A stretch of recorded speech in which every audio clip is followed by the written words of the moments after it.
Muy buenas noches, bienvenidos a Mesa Cuadrada.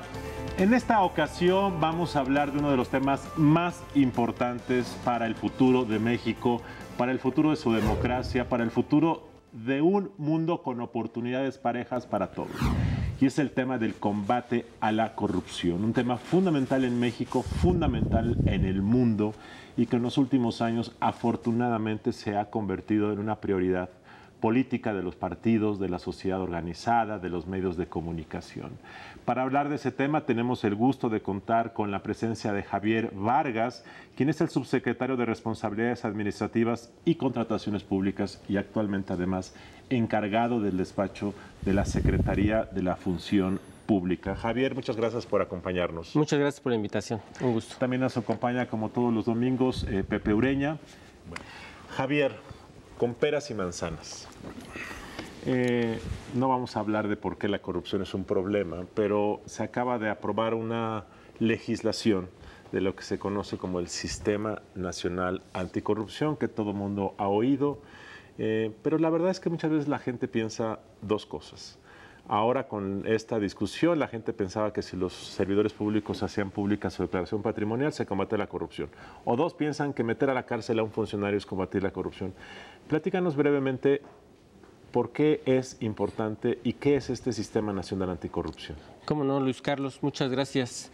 Este sistema, como bien lo comentas, está prácticamente recién salido del Congreso de la Unión. En la parte de la legislación secundaria, tenemos como antecedente la reforma constitucional del año pasado, promulgada el 27 de mayo por el presidente Enrique Peña Nieto. Este Sistema Nacional Anticorrupción es un parteaguas en nuestro país en el ámbito del derecho disciplinario, que es precisamente el que tiene por objeto la persecución, investigación y aplicación de sanciones en el ámbito administrativo, además del ámbito penal. Este sistema viene a revolucionar el régimen disciplinario en nuestro país. Anteriormente, antes de y después de, las cosas cambian. Antes de, la Secretaría de la Función Pública era la única autoridad en el Poder Ejecutivo que llevaba a cabo estas funciones de investigación, fiscalización y en su caso sanción. Y mucho se criticaba al decir que la Secretaría de la Función Pública era juez y parte en todo este proceso y que finalmente estaba en manos de una dependencia totalmente que formaba parte de la estructura del Poder Ejecutivo y que el titular de este poder podía remover discrecionalmente. Con este sistema se abre el esquema y participan diferentes factores. La cabeza de este Sistema Nacional Anticorrupción lo conforma un comité coordinador. En ese comité coordinador participan diversas autoridades de órdenes de gobierno. Está desde luego la Secretaría de la Función Pública, está el Auditor Superior de la Federación, que depende del Poder Legislativo, está el comisionado, o en este caso la comisionada presidente del Instituto Nacional de Transparencia, Acceso a la Información y Protección de Datos Personales, está un representante del Consejo de la Judicatura Federal, es decir, el Poder Judicial de la Federación, se encuentra también el fiscal especial de combate a la corrupción, que como sabemos este también va a formar parte de la Fiscalía o forma parte de la Fiscalía General de la República, que va a adquirir la naturaleza de un organismo autónomo del Poder Ejecutivo. Perdón, entonces la primera idea es que este sistema es importante porque es un sistema, es decir, porque todos se sientan en una misma mesa. ¿Eso es correcto? Es correcto, Luis Carlos. Segundo, ¿por qué más crees que es importante esto? Porque en este comité precisamente hay una participación formal y real de la ciudadanía. Se va a conformar paralelamente un comité ciudadano. El presidente de ese comité ciudadano va a tener un asiento en esa mesa.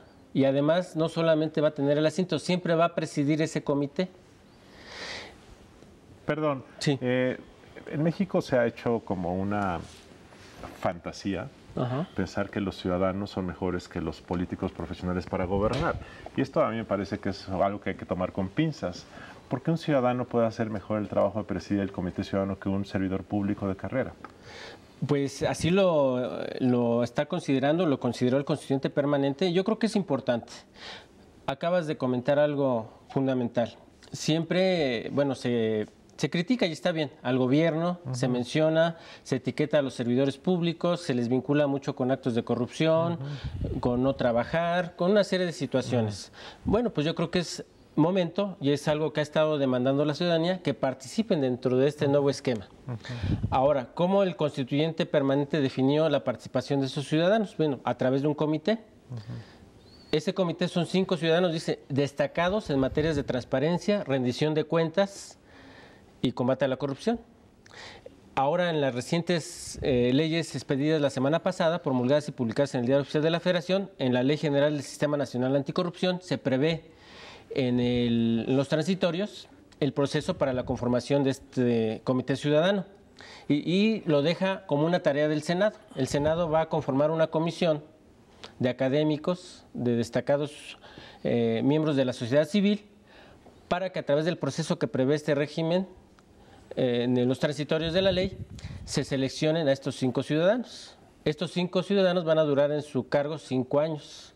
En un primer periodo va a ser gradual. Algunos van a durar 1, otros 2, 3, 4 y 5 años.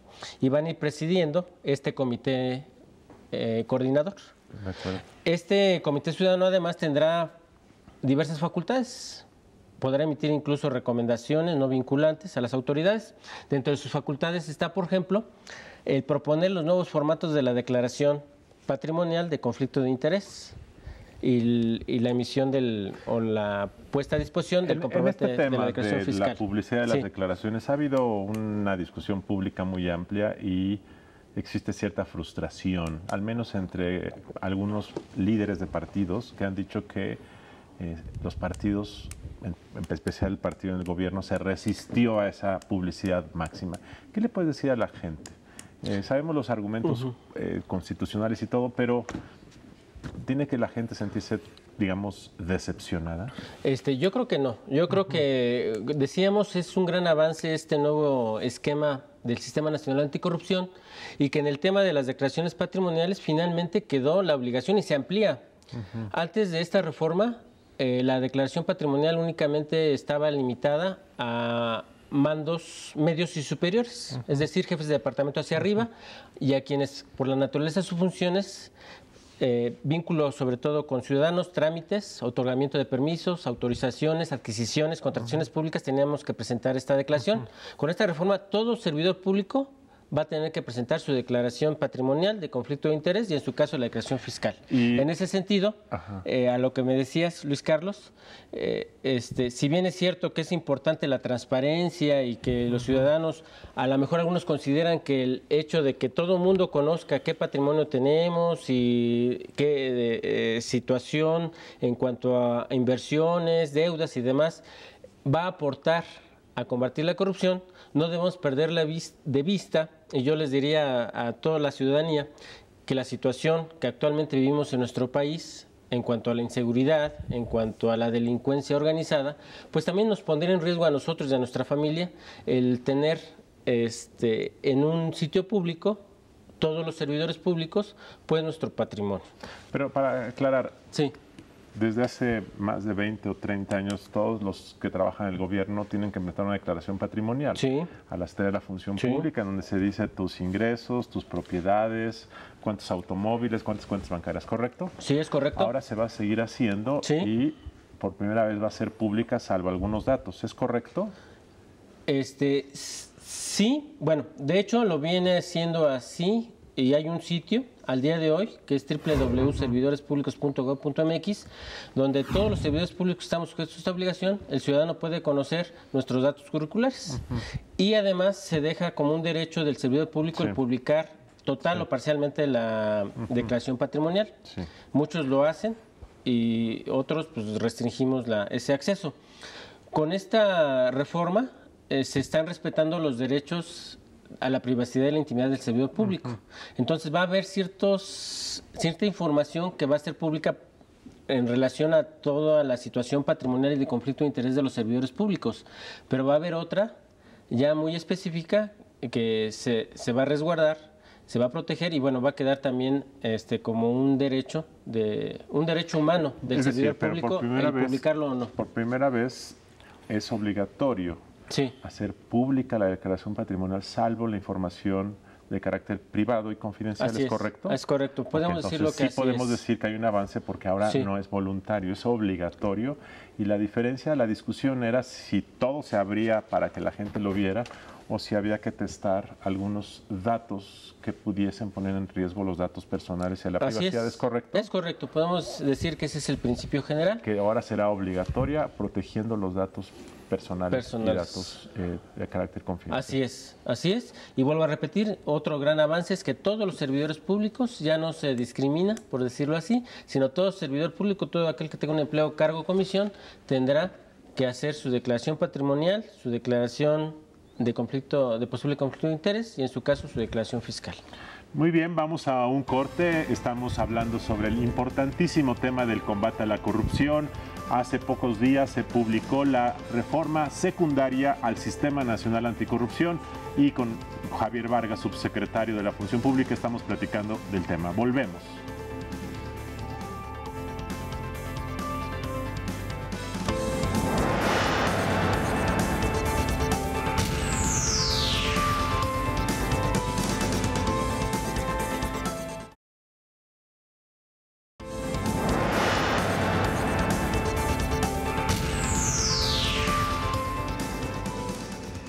Estamos platicando esta noche sobre el Sistema Nacional Anticorrupción. ¿Qué es esto que se publicó?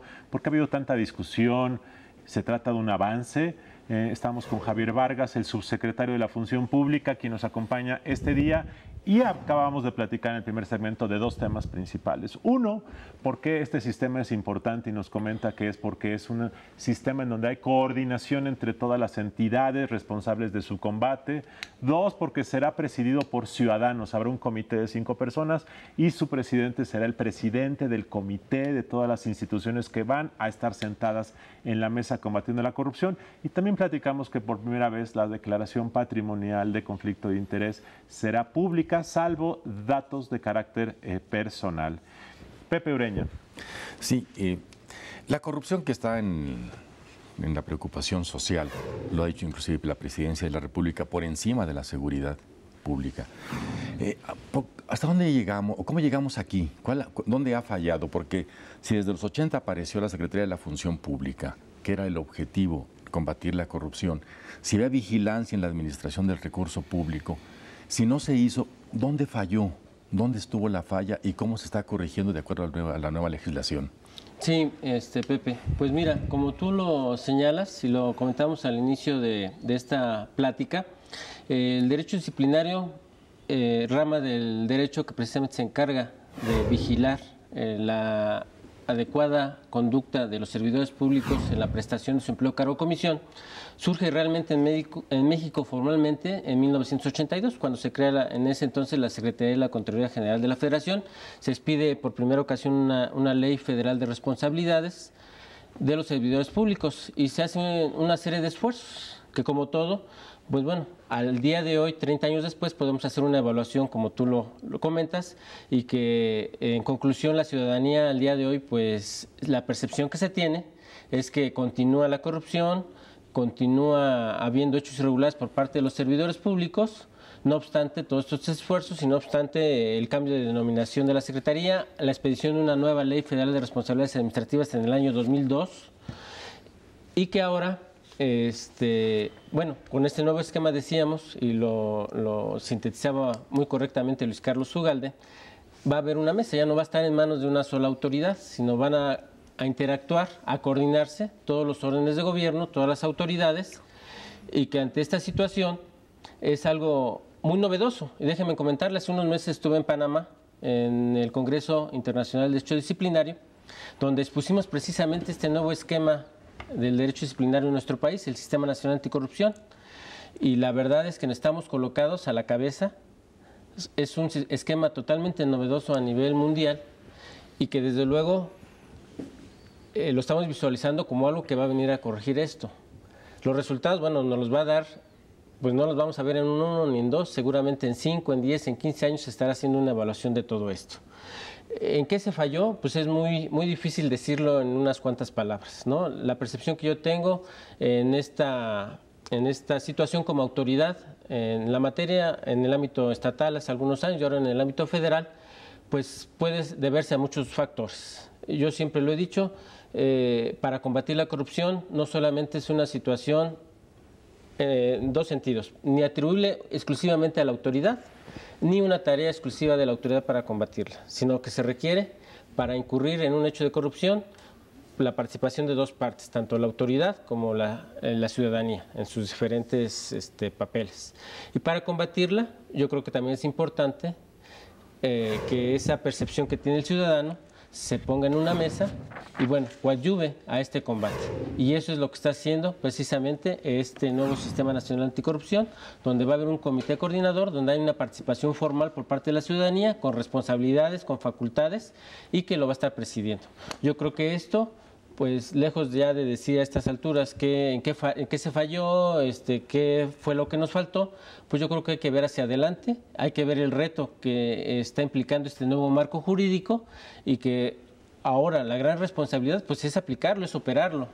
Es un sistema complejo, es un sistema donde hay participación de diferentes entes, ¿no? Si uno ve desde 1982, que es lo que comentaba Pepe Ureña, desde la creación de la anterior SECOGEF, ¿correcto? Era el acrónimo.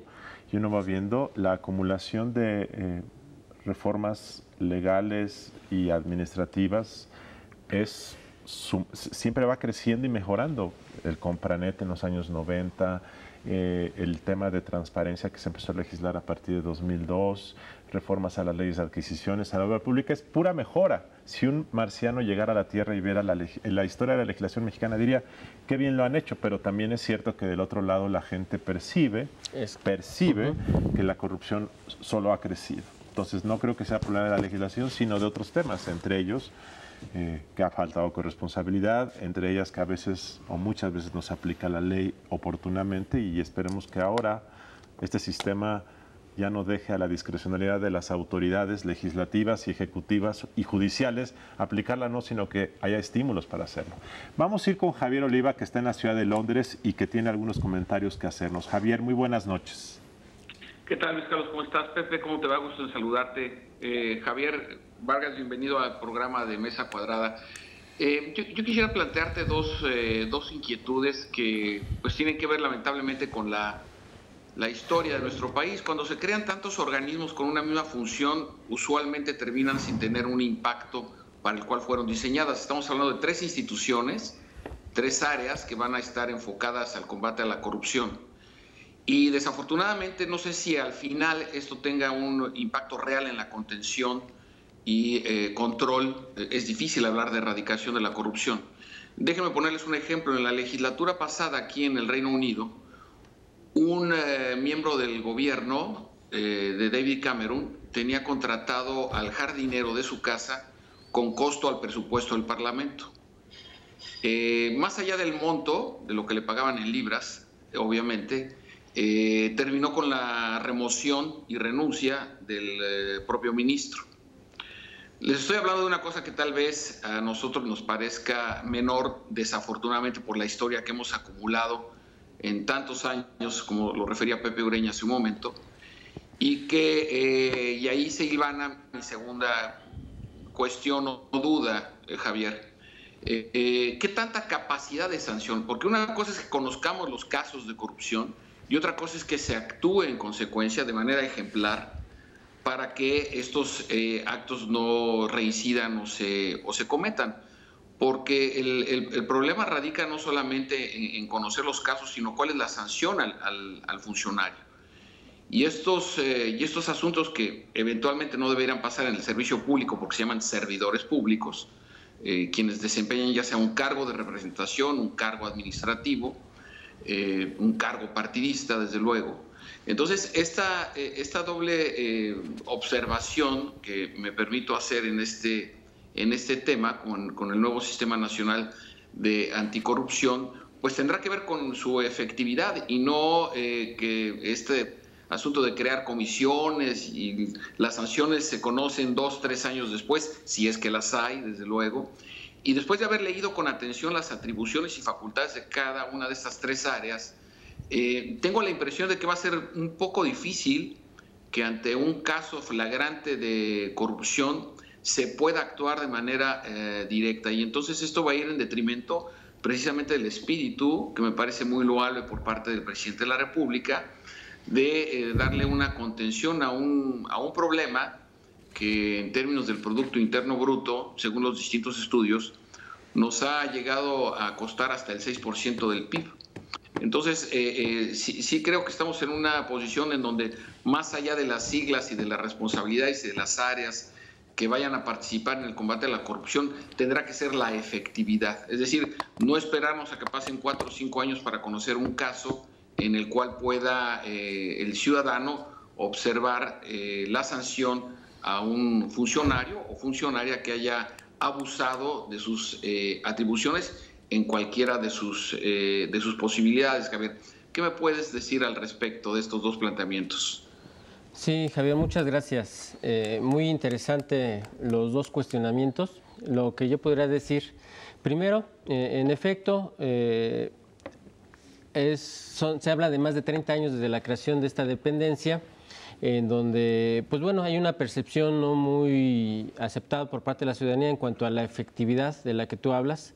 Sin embargo, retomando aquí un poquito lo que decía Luis Carlos Ugalde, pues sí, tenemos, si revisamos no solamente estas dos leyes que yo mencionaba, la reforma constitucional de los 80s, una serie de normativas y una serie de acciones que ha hecho la Secretaría de la Función Pública, hoy Secretaría de la Función Pública, en donde te podría decir que en promedio sancionamos a 14,000 servidores públicos anualmente, ¿no? Desde una amonestación hasta una inhabilitación hasta por 20 años, imposición de diversas sanciones económicas, y que no obstante eso, la percepción pues parecía ser no la mejor para el gobierno de la República en cuanto a combate a la corrupción.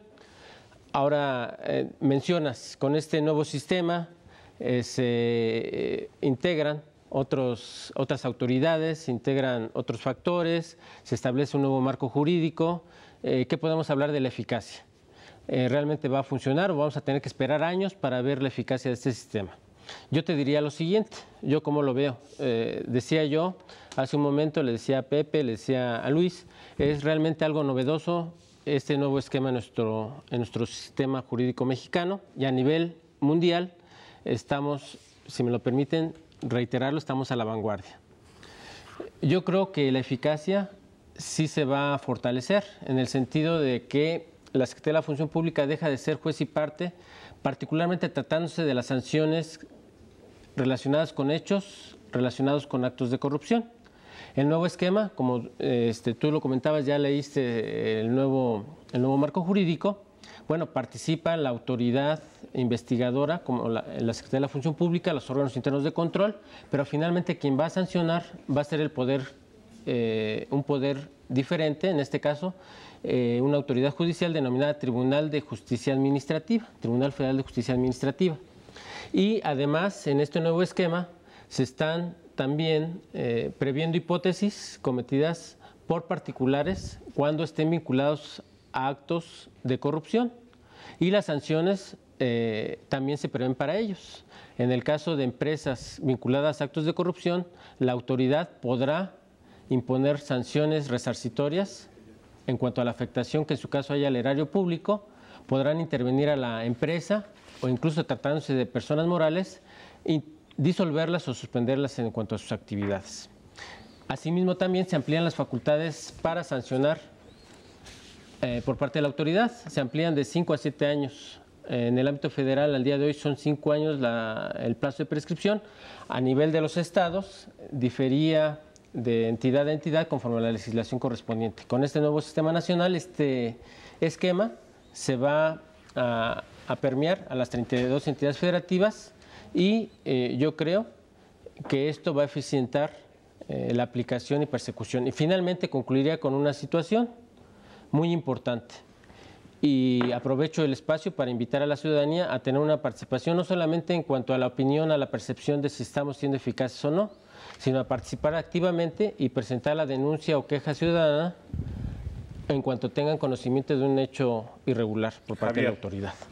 Te voy a hacer una pregunta porque esto es lo que la gente piensa. Sí. Y esto es típico en todo el mundo. Sí. Los peces gordos.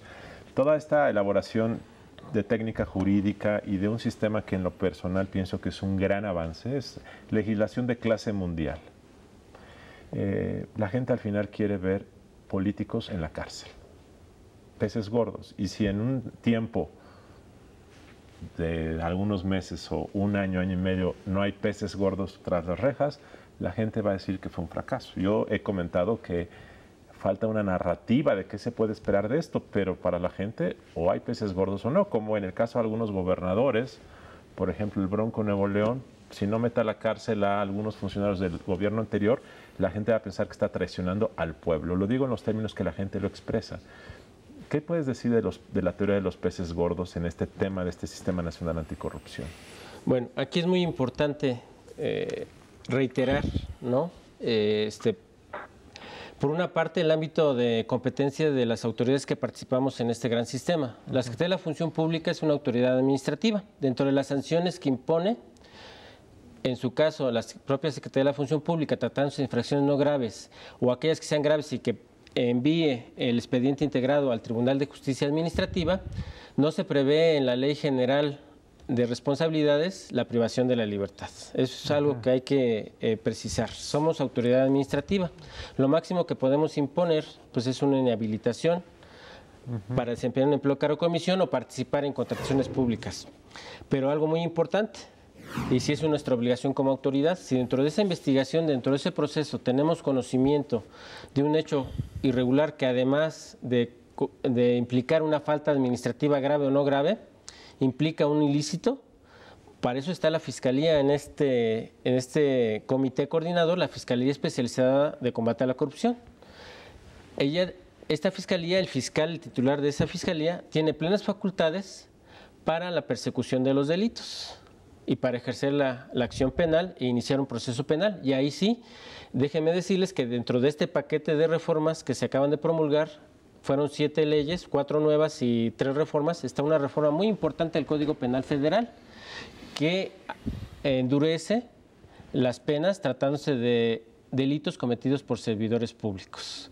Y también prevé la participación de estos particulares vinculados a estos hechos de combate a la corrupción. Todo esto yo creo tiene que dar resultados en breve, como tú lo mencionas. Peces gordos. No, yo no creo en la teoría de los peces gordos. Yo creo que no tendrá que dar los resultados que tenga que dar. La mejor política es la prevención, pero yo creo que la gente está tan cansada y harta que quiere ver algunos malos tras las rejas. Y vuelvo a reiterar, es importante que los ciudadanos lo denuncien, lo hagan del conocimiento y coadyuven con la autoridad a la persecución en el ámbito administrativo y penal de los hechos irregulares, porque si no tenemos los elementos necesarios para ello, pues de nada sirve un esquema jurídico tan nuevo, tan novedoso, tan a la vanguardia, si no tenemos los elementos probatorios que aporten y que precisamente nos hagan aplicar de manera total la ley. Sí. Siempre ha sido el debate que la gente quiere políticos en la cárcel. Siempre. Me acuerdo que en el sexenio del primer sexenio del PAN, un secretario de Estado habló de cacahuates cambiados por lingotes de oro y hablaban de peces gordos y pues nunca hubo peces gordos ni en el Pemex Gate. Ahorita tenemos a otras personalidades, 3 gobernadores en la lista, por lo menos ya socialmente castigados, condenados. Y aquí, Luis, me gustaría ya hacer un punto de reflexión. Qué bueno que además el gobierno federal tomó la iniciativa de bloquear los sistemas de autoprotección que tienen esos 3 gobernadores. Yo creo que es un avance, es un primer resultado. Claro. Sí, lo está haciendo el gobierno federal, lo está haciendo la Suprema Corte, lo está haciendo el Congreso de la Unión, que ya lo asumió como una bandera. Entonces, pues es un fruto inicial. Así es, pues ahí está precisamente las acciones, yo creo la voluntad política, la decisión de cambiar las cosas. Y pues bueno, ya en la medida en que se vaya avanzando, se vaya conformando este sistema, se vaya aplicando, pues irán viendo los resultados. Pues Javier, muchas gracias por acompañarnos. Te deseamos mucha suerte en el próximo periodo, porque debemos decir que una de las innovaciones de este nuevo Sistema Nacional Anticorrupción es el hecho de que el secretario de la Función Pública, que es un integrante del gabinete presidencial, ahora tendrá que ser ratificado por el Senado de la República para generar una cuestión de corresponsabilidad política. Javier está a cargo de la oficina, el secretario de la Función Pública renunció para dar paso a que el presidente pueda hacer un nombramiento conforme a las nuevas reglas, así es que en el periodo que esto dure, porque la negociación política del nombramiento del próximo secretario será un proceso que será complejo seguramente, así es que te deseamos mucha suerte. Muchas gracias por todo esto, gracias por haber estado con nosotros para discutir este tema fundamental del Sistema Nacional Anticorrupción. Pepe, muy buenas noches. Buenas noches. Y a Javier desde Londres, muy buenas noches. Buenas noches.